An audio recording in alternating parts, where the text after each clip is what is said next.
There we Okay, go. there it is. Good morning. Hey, good morning, everybody, and welcome to the Victoria Real Estate Show. It is October 9th. It is 9:30. We're just starting a, and we don't have Jean with us because Jean is halfway, actually full way across the country at a conference for her Remax, her company Remax. So we missed Jane today, but she's busy glad handing and meeting her colleagues and setting up referral networks and doing what she does best. How are you doing, Yes, Jen? I'm doing great. Yeah, it definitely feels like fall is here and got my sweater on and yeah. Yeah, yeah. I think I might have to put it on to get out the door today, but for now, I'm just staying comfortable inside. So, how many days do you lately do you find you're just not even leaving the house because I work from home, so I prefer to go into the office, that's right. honestly. Yeah. Yeah, so funny enough, this morning, and I'll apologize in advance, we're needing our oven repaired, and I'm expecting the repair guy any minute, and the dogs go crazy with the noise. So I'll Okay. have the mute Well, button I handy don't. just in case I that happens. I don't think people have come to expect full professionalism from this show. So There we go. A little bit this of is entertainment. very this is very real. This is very real real estate Yes, and yes. mortgage. So okay. So what are we talking about today? Yeah, well, so I'd like to dive into a topic that's kind of been quietly building under the surface, which is Ooh. rising mortgage delinquencies across Canada, and kind Okay. of where, Okay. yeah, where what that means for us here in BC. You're trying to scare Um, our audience. yeah, yeah, yeah. So yeah, I can dive right into it here. So Sure. Yeah. when we So look at, let's get into there. yeah, yeah, across Canada, the delinquency rate for mortgages, which is meaning 90 days overdue, Hmm. um, is low, which below 1%, but we're seeing movement upwards. Okay. So when we look at this chart here, you can see back it was pretty or higher in 2020, 2021, and that's when we were going through COVID. And then it really dropped off, and now we're starting to see a rise again. Okay. Maybe you can explain this chart to me because I'm looking at the numbers on the left of it and I'm a little confused because it starts at point zero, or is it what are these numbers on the left? Because it says it. 0.07, yeah, Okay. percent of Okay. mortgages in BC Hmm. are 90 days past due. Okay. And then I'm seeing 0.19% over here on the chart, but this is a chart that came from a source, right? This was Yes, okay. through Equifax. Okay. Okay. Through Equifax. So they're saying Yeah. it's 0.19. I'm sorry, folks. I just want to clarify because I'm seeing also on the left, it looks like it's more like 0.12, but it's 0.19 is the numbers were. Yes. Yeah. Yeah. Oh, Okay. Okay. I see what you're You see saying what I'm there. saying? Yeah. Yeah, the 0.19 is way up there. You ignore the numbers and Yes, let's look at the shape of this graph, okay? Because that is correct. And what we're we seeing know an is increase. yes. Yeah, And yeah, we are seeing an increase. those numbers from early 2020, from 2020, 2021, those were COVID numbers. Yeah, yeah. So that's the last time there was a lot of delinquencies Hmm. in the mortgage world. Usually, and for the last several years, BC is usually of the lowest delinquency rates in the country. Hmm. Um, but like I mentioned in here in 2025, we're seeing that number edging up to 0.19%. Um, it's a small increase, but noticeable because it's telling us that some households are really starting to feel the pinch from rising living costs. Hmm. Their mortgages have come up for renewal. Right. So they're into that higher interest rate, and their overall higher debt loads are higher. And we still have, and we don't have a slide for this, but there is, if you were to imagine a slide, I know that we've mentioned this before, there's a lot of renewals coming up soon. So a lot of people are going to be hitting a new mortgage. They're going to be getting new mortgages. They're going to be renewing at much higher rates. So that's going to put a lot more pressure on this graph, because that Yes, suggests that this graph is early days on rising. that's right. Yeah. Okay. Yeah. Okay. Looking back with my source for the data with Equifax Canada's Q2, and actually that could be why, because it's from second quarter in 2025, showing BC at 0.19, and Ontario's delinquency rate has climbed up to 0.27. Okay. Well, so what is considered a high delinquency rate for the lenders? What are they hoping? I mean, obviously, you don't want to see, I would say even 1% would be considered really, really high, wouldn't it? Yes. Yeah. That was what I was going to say. I mean, I'm not, I would say 1% would be pretty high and a concern. This is sort of just starting to come out into the news that we're seeing this increase in mortgage delinquencies, because that was always a bit of a argument we had with this stress test that we're making everybody qualify under, when the delinquency rates have been so low for so long. Why are we making everybody qualify at this higher rate when we just don't have an issue with mortgage delinquencies? I guess the point would be, though, so that we don't get there to that point, it keeps us on this side of the fence of delinquencies as opposed to that, by having a qualifying rate. Yes. Yeah. You could definitely, that's a good argument for sure. Yeah. So, and I was thinking about it when we were exploring this topic too. I mean, when I look back, it would be before COVID. It wasn't, I would say regularly, but there was a lot more interest and more foreclosure properties available on the market. And like, are you seeing many foreclosures out there right now, or have you noticed an increase? I have not noticed an increase, because I think, I mean, we're talking a pretty small, we've used this analogy before and it makes you laugh, but like the turtle in the pot doesn't notice when the heat is turned on. Yeah. There's been a small uptick, maybe, I have noticed. What I would say is, I'd noticed a while back that I wasn't noticing any foreclosures, or hadn't seen any for quite some time. Earlier in my career, I saw quite a few of them. And then every once in a while lately, I've seen, there's a foreclosure. It's not like I'm seeing a lot of them, but I'm seeing a foreclosure from, here and there. So I guess the question, so we might be, coming into a time of more foreclosures. Do you happen to know, and maybe you can just off the top of your head, I know people talk about, when they talk about a time when people were walking away from their homes here in BC, here in Canada, was during the 1980s, early 80s, when the interest rates went to, 18+%. What do you know, or do you have any inclination? Maybe we could do some Google search and get back to people if somebody wants to Google and put it into the chat. What the delinquency rate was at that point? I don't know, but yeah, it would have been much higher, because at that time there was the talk of, people turning their keys into their bank and that kind of thing. So yeah, much different times for sure. Same with 2008, that housing crash in the States. That's one thing I did see too when we talked about this topic. I did, look up mortgage defaults, and in the States, the same news is coming out. We are not alone in this in Canada. So the news in the States is also, there's a rise in delinquencies, and they're very different in the States, how they deal with mortgages, with foreclosures. So I want to touch on that at some point here, just to help people highlight, because there's a lot of misconceptions about foreclosures here in BC.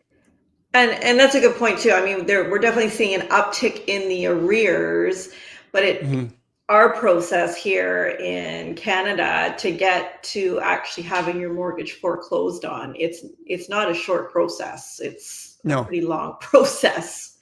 Yes. Yeah. And our market here in Victoria is historically very stable, and people would have potentially stronger equity positions with their properties.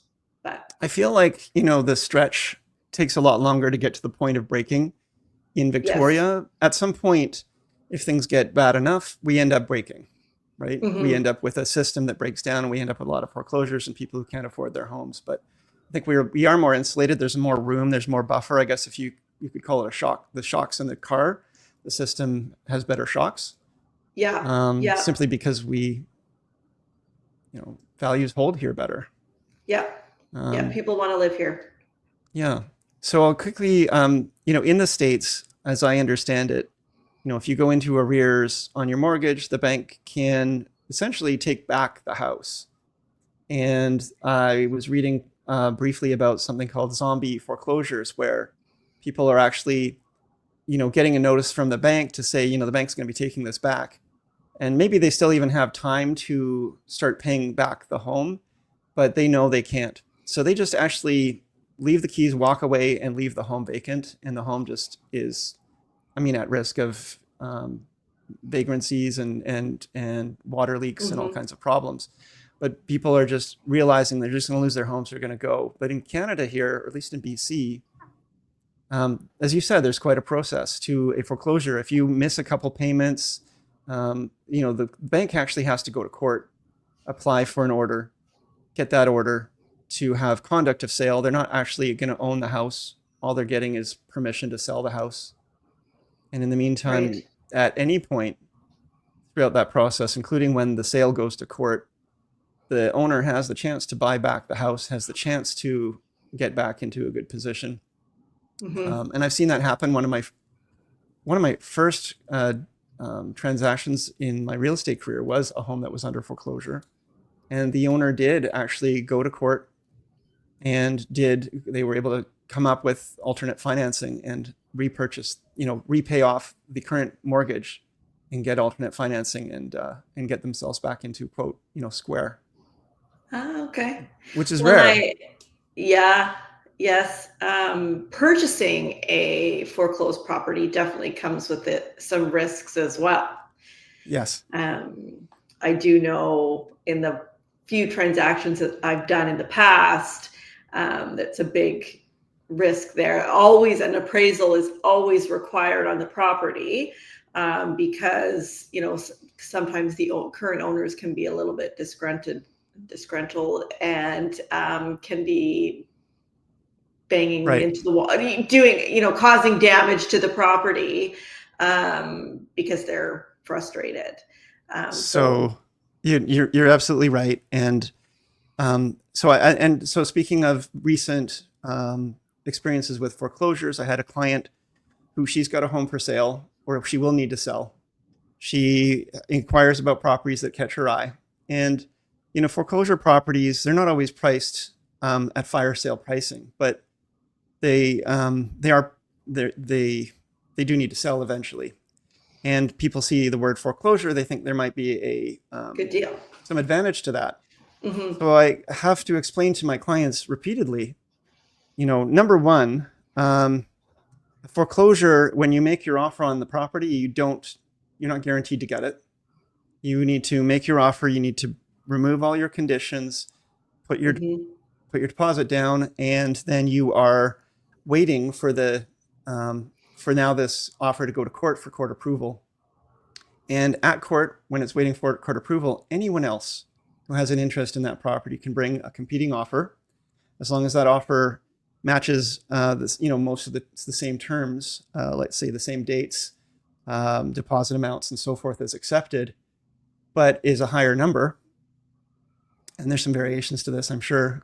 The justice always has the discretion to make exceptions, but generally speaking, this property will sell to the highest bidder, because the judge is going to be considering what's in the best interest of the original owner and not just take any old offer. So again, a foreclosure could come up and you might even get the bank to accept a fire sale price, but the judge will probably deny that, because they're going to say, well, it was only on market a day, and there was no other anyway, there's lots of different aspects to it. So if you have to be out of your home and into a new home at a certain date, and you're trying to buy a foreclosure, you don't even know about that until months after you've made your offer, when it goes to court, and you could be stuck with no place to go. You could also, as you said, be dealing with disgruntled sellers who say, I don't want to move. The home is sold as is, where is. You're really just getting the land. So the house could burn down and you're still buying it, which makes it hard for a lender to really be super happy about this. Maybe you can speak to that. They could remove all the fittings and fixtures, all the appliances. There's no guarantees whatsoever in a foreclosure purchase.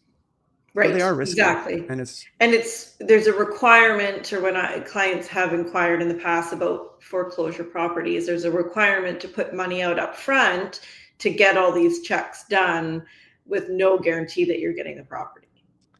Exactly. So you go through your building inspection, you pay for your building inspection, you get your appraisal, you put all these ducks in a row, and even line up movers, let's say, for your moving day. But until it goes to court and is actually approved by the justice, you're not done.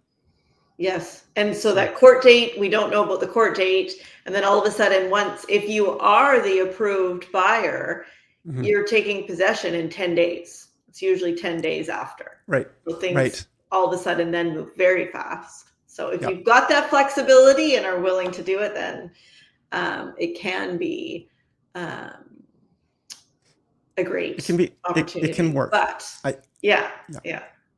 So in a market where you're that one foreclosure, because, and there's many reasons for foreclosure, or, getting yourself into financial distress that have nothing to do with the market. I mean, you could be going through divorce or separation, and things are just falling apart in your personal world. And so the payments and the two people paying this mortgage are no longer both paying, or what have you. You could be, in the States, it could be due to medical expenses, but not so much here. But increased household debt, rising interest rates, poor financial management, of course, missed mortgage payments are just, that's going to do it. Yeah. So there's lots of reasons for it, but I guess my point, and I'm sorry to go on a bit of a tangent here, but my point is, if you are in a market that is like we had just throughout COVID, where it's really hot, and you go into foreclosure, your property could still go above asking price, sell right away. You've got 10 people making unconditional offers for it at court, and it's not going to harm you. But when let's do the other extreme here, and right now it's 0.19% delinquency rate. Let's say it's a 2% or 5% delinquency rate, something crazy. Then you've got a whole bunch of properties coming on market, and also maybe in a market where nobody, because the whole economy is not doing well, nobody's actually buying any homes. Right. That's where you're going to find those good deals in a foreclosure, because nobody's buying anything, and then maybe you can get a good deal on one of many, and you might even find a home. I remember talking to someone buying a home foreclosure years ago that the owners have walked away from and left all their belongings, and you're getting everything in there. Right. Yeah. But that's the other side of the extreme. Yes. And so with the potential increase in foreclosures, we're also looking at a huge increase in unemployment rates, and the economy is not in a good state. What will be interesting to see, specific in the BC market, we've got a lot of government employees that are on strike right now, and that could have an effect as well. So it'll be interesting to see what happens. This is kind of just a new topic here that we'll have to continue monitoring. Let's wrap it up with you telling our listeners, our watchers, if you are at risk of being delinquent on your mortgage, what are the things you can do to get ahead of that? What are the things you can do to help your position with the bank? I would say first, before you are missing a mortgage payment, reach out to your mortgage broker or your bank. as there are programs to help with financial hardship. So if your Right. mortgage is insured with CMHC, they do have a program to help with if you are in you have to prove that you're in a financial hardship situation, but Hmm. being on strike, for example, Right. that's something, your income is drastically reduced. So the goal is we want to get on top of it before it's up where your mortgage is actually in arrears, to Right. look at options. Can we utilize equity? Can we refinance to reduce that payment? Can you just skip a few mortgage payments and will that get you ahead? And what is Hmm. it that's causing, um, is it cash flow issues or, yeah. So just talking it through, Hmm. and don't be embarrassed. I mean, Right. you're not alone. We're No, here to help. this is not a head in the sand situation where you just Yes. ignore it and it's going to go away. And if you can be in communication with your lender, let them know, give them a heads up. That just puts you on such a much higher pedestal than, the other people that are just not making their payments and they have to go chase them. So Hmm. already you've put yourself in a position of them being able to do something to help you. Yeah. I found in this life, if you ask for help, you'll often get it, but only Yes. if you ask, right? But if you bury your head and pretend you don't have a problem, people aren't going to necessarily be That's right. as willing to help. So, That's yeah. right. Okay. Yeah. Well, thanks for this topic, and I think that was great. And Good if chat. anyone actually, again, has questions, please chime in. Yeah. Comments. So we got Jane says hello. Hi from Halifax. She is back tomorrow. So that's our intrepid Jane traveling the world to Halifax. And I've actually seen a lot of my colleagues posting on social media about their trip to Halifax. All my Remax colleagues. Okay, Nice. so Jen, you've do you want to give us just a general mortgage update before we go on to the stats, and Yeah. then we'll do the stats and wrap it up? You're good? Yeah, I mean, nothing too exciting. We're definitely seeing sort of 3-year and 5-year fixed rates are on par, like they're about the same right now, which is interesting. Um, Variable rates are becoming a little bit more attractive. People are asking about variable rates now that we're seeing rates come down on the Okay. variable rate side. So, Okay. yeah, All right. Thank you. awesome. All right. So we'll just quickly go through our weekly stats. I got to put my glasses back on for this. And so we had in this last week 326 new properties listed versus 318 the week before. We had 182 properties go pending versus 147 the week before. 209 price decreases. That's a pretty high number, I would say, for number of price decreases. And in fact, if we often do a ratio of the new listings to the pendings, and we measure that. But I'm looking at now thinking about this new listing to price decrease ratio, and it's pretty high. When you look at 326 new listings and 209 price decreases, there's quite a few people decreasing their price in order to get sold. 146 properties expired unsold. Also, this is also, I mean, it's similar to the week before, but I can remember a time when we saw very few properties expiring because they would sell during the listing cycle. So Right. that's all interesting to note. And as we go into the winter and the slower time, we should probably see these numbers in fact increasing. Although we're waiting for Jen to tell us that the interest rates have come down more, and then buyers come back to the table. Yes. So these are the ratios, the list to sell ratio that I was mentioning, 55.83 this week versus 46.23 the week before. And now, so far this month of October, as of Monday, there were 92 unconditional sales. And we compare that to the full month, because we're always tracking versus the full month of the year before. So full month, 571 net unconditional sales. So a week in, 92, project that out another week, 3 weeks, and would probably be a little low for sales. New listings, 223 have come on the market. There were 1,441 the year before. we will probably see more listings coming on after Thanksgiving. People tend to sort of hold off for the week. So we'll see. And then total active listings, we're still in that 3,600 range, and versus 3,362 the year before. So I think that is it for our show today. Thank you to anyone who was watching and listening. And we do appreciate your feedback. We would love it if you would give us a like, subscribe, and watch us again sometime.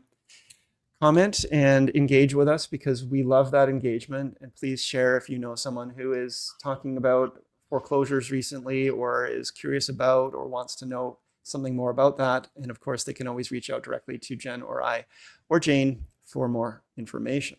So if you want to reach me, I'm at 250-360-6106. Email is info@andrewplank.com. And my website is andrewplank.com. And Jen.